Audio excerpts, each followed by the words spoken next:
Now there's a question. What if you don't know what color your stucco is? If you don't know what color your stucco is, and if you've got a patch area that you can pull off and it comes off in a big chunk, you can take that down to the paint store with you. Take a picture, maybe if you have an adjoining rail, let's say, and if you think this color is the same as that, you can take your bolt out and you can have them match it to that if you want. And whatever you do, patch is a patch, and so if it does stand out, you're going to have to decide, okay, what am I going to do about it? Like if you were to do something right in here and it was way off, well, not that far off, but just a little bit, you could go from corner to corner, and then go up. If your column stops somewhere, let's say it stops up to your stucco ceiling or something, maybe you just do this side of the column, and if it's really super close, nobody's ever going to know, are they? Or like this, how far would you have to go? Do you have to go just and stop it right there, or go up this edge and stop it there or something, or continue it up to the other column at the top of that column or something, and you just stop it there. There's different things you can do, you know, this one.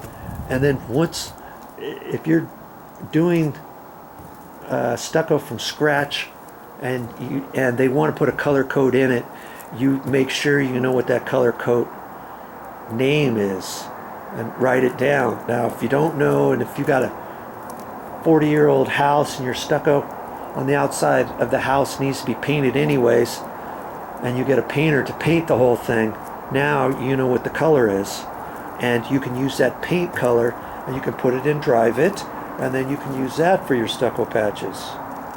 Okay, so different thoughts for you when it comes to your patching. I brought this paint can out because that paint can was the same color that I put on this trim, and I was going to use that on the stucco over there. But since I have my color coat stuff, I might as well just use that. See, I can just get a little bit on here.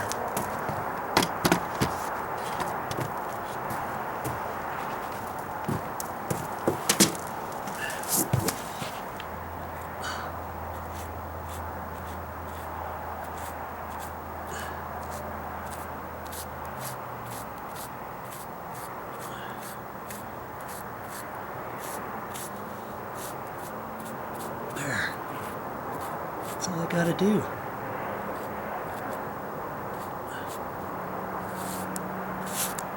That's gonna blend right in because I know it's this very same. Okay, so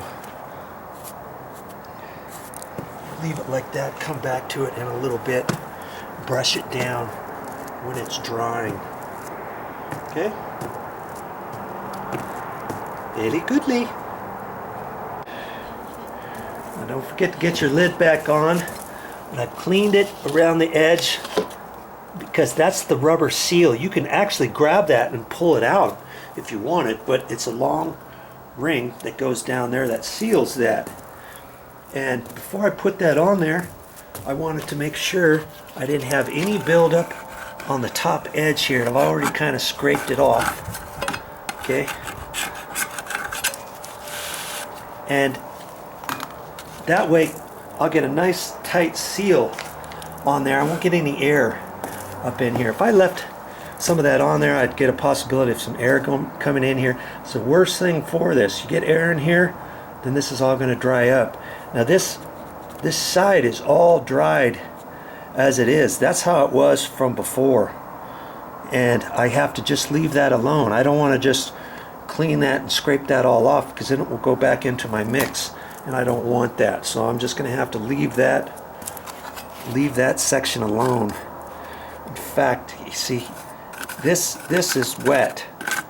That's wet stuff, I can tell. That was the part from before when I used it, and I should have kind of wiped down the edges when I could. See down here, if it's still wet like that, you can put that back down in your stuff.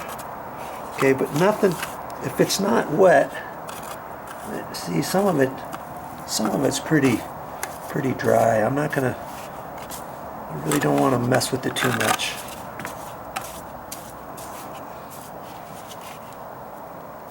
And then I'll leave that alone. I've got a good I probably got 2.5, at least 2.5, 3 gallons of that Dryvit left for more patches. Nice. So I don't think I'm going to need this anymore. If I have to dip in with my paintbrush once or twice in a half hour or so, fine. I'll open it back up. I just don't want to forget about it. So I'll keep that nicely sealed. That's my secret weapon for any patches I need on this house from here on out. This looks like a throwaway for sure now, right? Wrong. I'm going to clean that off. That's pretty much clean. But I'm just going to save this. I'm going to save this so anytime I need to do any stucco work, if it's a bigger patch, if I have to roll it on. You saw me, I used this one time to roll it on. And this could put little dimples in it. And I'll just leave it like that. It'll get all dry and stuff. But I'll leave that with all my other paint rollers. Just like that, in case I need it. No sense messing up a 4-inch roller cover every single time I want to put a little dab on the wall, right?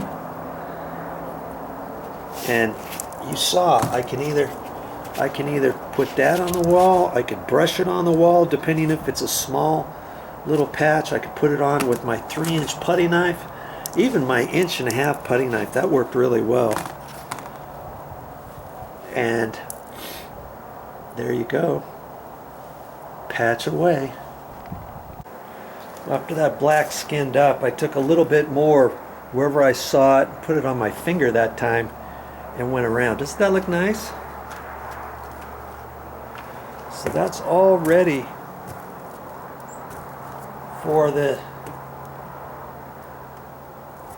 concrete pavers.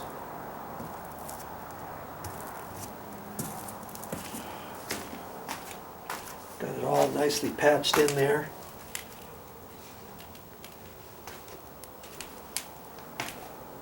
Over in here too.